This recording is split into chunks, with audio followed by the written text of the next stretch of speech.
తాకట్టులో ఉన్న బంగారాన్ని విడిపించి ఆ రోజు ఆన్లైన్ రేటుకే మేము కొంటాం. Sharma gold company.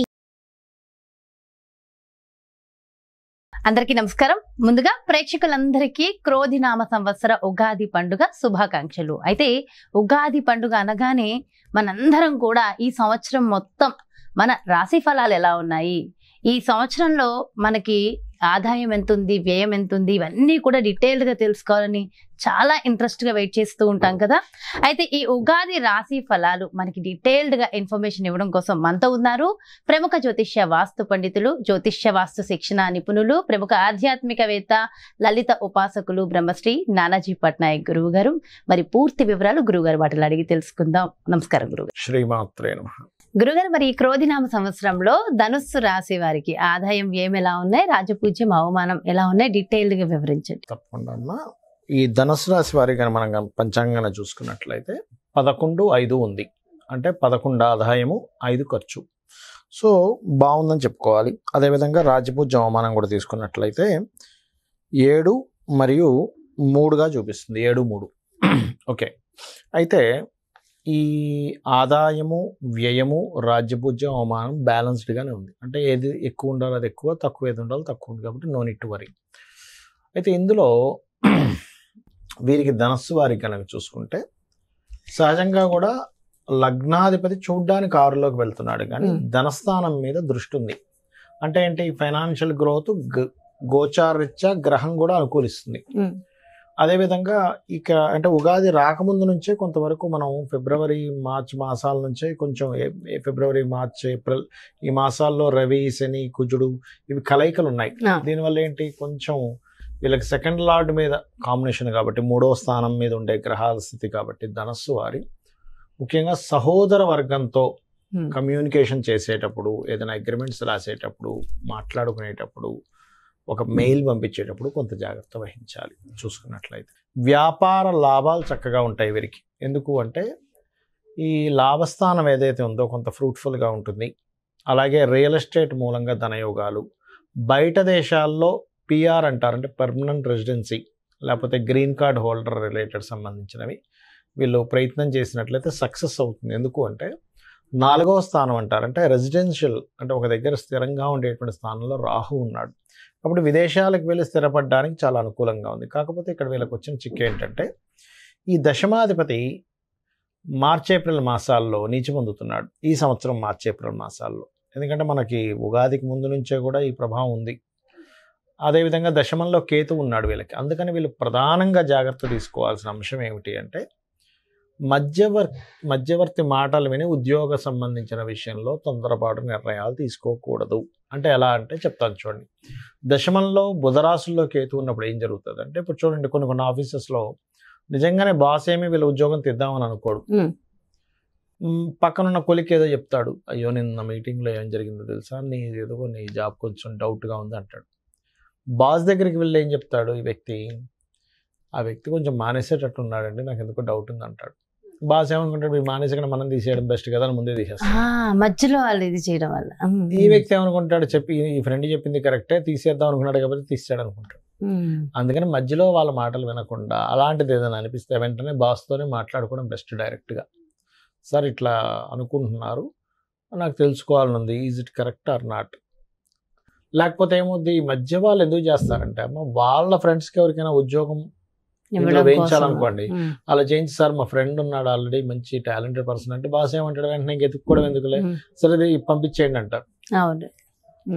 ఇలాంటివి జరుగుతుంటాయి దశమంలో కేతు ఉన్నప్పుడు. కాబట్టి వీళ్ళు ప్రధానంగా ఆఫీసులోకి వెళ్ళి కూర్చొని జాబ్ విషయంలో ఒకసారి కూర్చున్నప్పుడు గణపతిని తలుచుకోవడం, వీలైతే దగ్గరలో గణపతి ఆలయాలు ఉన్నట్లయితే అక్కడికి వెళ్ళి కాస్త రోజు అయినా లేకపోతే కనీసం బుధ, మంగళవారాలు అయినా వెళ్ళినట్లయితే కెరీర్ విషయంలో ఆగిపోయిన గ్రోత్ పెరుగుతుంది.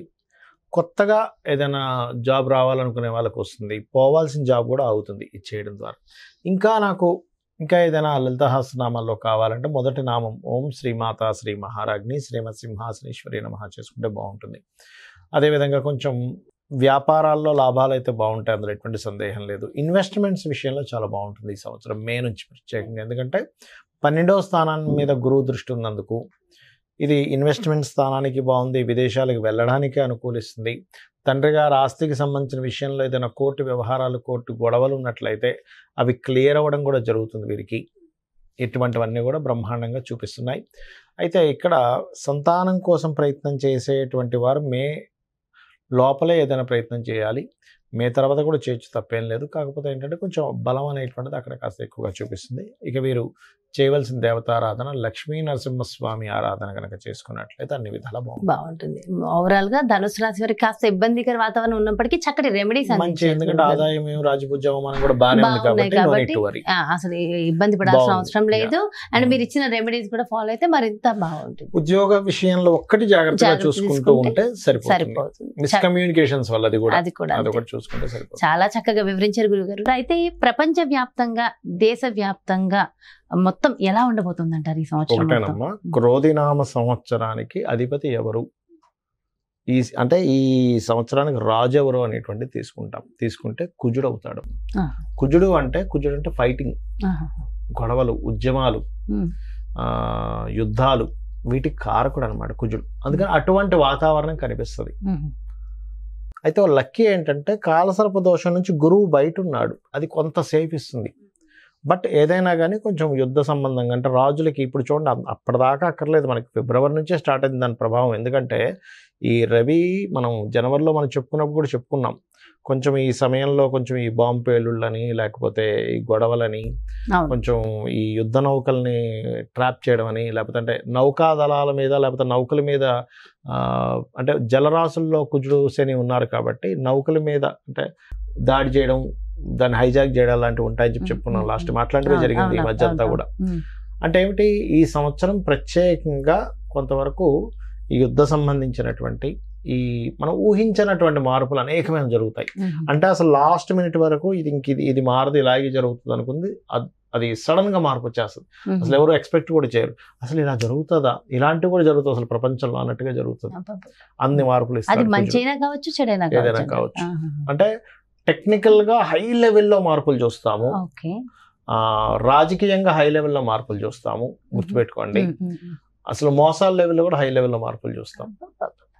సో కాస్త కేర్ఫుల్ గా ఉండాల్సిన సమయం because of Saturn Mars combination అలాంటిది.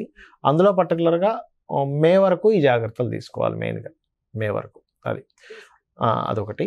ఇక మిగతా అంశాలు కనుక చూసుకుంటే కనుక అంటే వీళ్ళు మరి ఇప్పుడు ఈ యుద్ధ సంబంధించిన ఇవన్నీ అనుకున్నాం కదా, మరి రకరకాల దేశాల్లో మన ఇండియన్స్ ఉంటారు, అందరూ కూడా మనుషులే కాబట్టి వీళ్ళెవరూ కూడా ఇబ్బంది పడకుండా ఉండాలి అంటే ఒకటే గుర్తుపెట్టుకోండి, కాలభైరవ అష్టకము, కాళికాదేవి యొక్క స్తోత్రాలు, కాలభైరవ అష్టకం కానీ, నృసింహస్వామి యొక్క స్తోత్ర పఠనం చేయడం కానీ, ఆంజనేయ స్వామి యొక్క ఆరాధన చేయడం కానీ, ఇవి గనక చేయగలిగితే, లేదా మీకు దగ్గరలో గోశాల ఉంది, గోవులకు కాస్త బెల్లము, అదేవిధంగా నువ్వులు కాదు సారీ బెల్లము మరియు క్యారెట్లు, నువ్వులు తినిపించకూడదు, పొరపాటు నువ్వులు అన్నాను, నువ్వులు అస్సలు తినిపించకూడదు, బెల్లము క్యారెట్స్ తినిపించాలి. నువ్వులు దానం మాత్రమే ఇవ్వాలి. చాలామంది అంటుంటారు ఏమంటే నువ్వులు మేము తినిపించాలా అని అడుగుతూ ఉంటారు, ఏది పురోహితుడు తీసుకోవట్లేదని.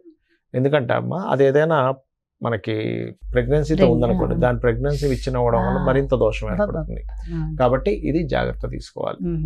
సో కాబట్టి ఈ జాగ్రత్తలు తీసుకుంటే సరిపోతుంది. ఇదంతా ఓవరాల్ గా సామూహికంగా కూడా చేయడం వల్ల ప్రపంచానికి ఇంకొంచెం మంచి జరుగుతుంది కదా గురుగారు. గురుగారు ఇవే కాకుండా ఇంకేమైనా జాగ్రత్తలు తీసుకోవాల్సిన అవసరం ఉంటుందంటారా?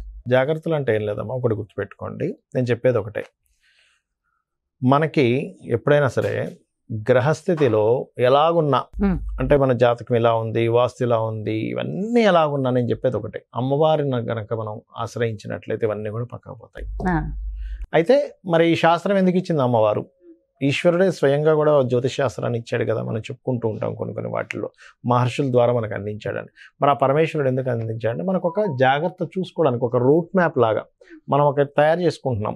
ఏది ఏ రూట్లో ఎక్కడ ట్రాఫిక్ ఉంది, ఎక్కడ ఏది ఉంది అన్ని తెలుసుకుని దాన్ని బట్టి వెళ్తున్నాం కదా. అలాగే మనకు భగవంతుడే ఈ యొక్క జ్యోతిష్ శాస్త్రాన్ని అందించాడు. దీనివల్ల ఏమిటి, మనం మన జన్మజాతకం కూడా చూసుకోవాలి. అంటే మన జన్మజాతకంలో లగ్నబలం ఎలా ఉంది, ధనం ఏ మార్గంలో వెళ్తే మనకు ధనం సంపాదిస్తాము, ఏ రకంగా ప్రయత్నిస్తే మన ప్రయత్నాలు సఫలీకృతం అవుతాయి, ఏ దిశలో ఉంటే మనకి బాగుంటుంది, సంతాన అభివృద్ధి ఎందుకు అవ్వట్లేదు, వివాహం ఎందుకు అవ్వట్లేదు, మన జన్మజాతకంలో ఉంటుంది. అంటే ఏ సమయంలో వివాహం చేసుకుంటే బాగుంటుంది, అదేవిధంగా మనకి ఏ వృత్తుల్లో బాగుంటుంది, ఏ వ్యాపారాల్లో బాగుంటుంది, ఎందులో ఎప్పుడు ఇన్వెస్ట్మెంట్ చేస్తే మంచిది, ఎప్పుడు ఇన్వెస్ట్మెంట్ చేయకూడదు అనేటువంటి అన్ని విషయాలు ఉంటాయి.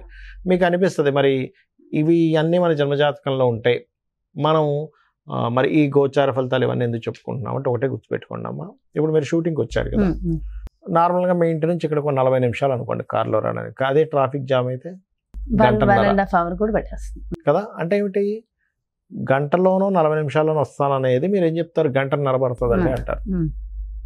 అంటే మీ కారు మీరు మీ మీ మీ డ్రైవర్ కానివ్వండి, మీరు ఓన్గా డ్రైవ్ చేసుకున్నా మీ కారు అదే రోడ్డు అయినా కూడా మరి ట్రాఫిక్ ఉన్నప్పుడు ఏమో ఎక్కువ టైం పడుతుంది, ట్రాఫిక్ లేనప్పుడు హాఫ్ అన్ అవర్లో రాగలుగుతున్నారు. అంటే దాని అర్థం ఏమిటి, సమయం బయట ఉండే వాతావరణం కూడా మనకు సహకరిస్తేనే మనం సమయానికి వెళ్ళగలం. అలాగే గోచారం అనేటువంటిది ఏంటంటే ఇప్పుడున్న గ్రహస్థితి, ఇప్పుడుండే గ్రహస్థితి ఏ విధంగా ఉంది, పరిస్థితులు ఎలా ఉన్నాయి అనేది చెప్పేదే గోచారం. సో ఈ సంవత్సరం ఈ విషయాలు ఇలా ఉంది కాబట్టి నువ్వు ఈ రెమెడీ చేసుకో, నీ జన్మజాతకం కూడా చూసుకో, ఈ రెండు కలుపుకో. అందుకు ఇంకోటి ఏంటి, నేను ఒకటే చెప్తా, నా జాతకం ఎలా ఉంది, నా దశ ఎలా ఉంది, పాడైపోయింది, ఏం పెట్టుకోకండి, అమ్మవారిని నమ్ముకోండి, అమ్మవారి అంతా దారి చూపిస్తుంది మనకి. ఎలా ఉన్నా జాతకం ఎలా ఉన్నా అమ్మవారు చూపిస్తుంది. అమ్మని చేయి పట్టుకుంటే తిండి కొదవ ఎలా ఉండదు, అమ్మవారిని పట్టుకుంటే వాడికి దేనికి కొదవ ఉండదు. ఎంతో చక్కగా చెప్పారు గురువుగారు. అంటే ఎంతో ఒక ధైర్యం, ఒక మోటివేషన్ అంతే కదా. అమ్మని పట్టుకున్న వాడికి తిండి కొదవ ఉంటుందా, ఏమి ఉండదు, అమ్మాయి చూసుకుంటుందండి. అలాంటిది అమ్మవారిని పట్టుకుంటే దేనికి కొదవ ఉంటుంది చెప్పండి. ఎంతో ఎంతో చక్కగా, ఎంతో చక్కటి ధైర్యాన్ని స్థైర్యాన్ని అందించారు. థ్యాంక్ యూ సో మచ్ గురువు గారు. నమస్కారం. శ్రీమాత్రే నమః.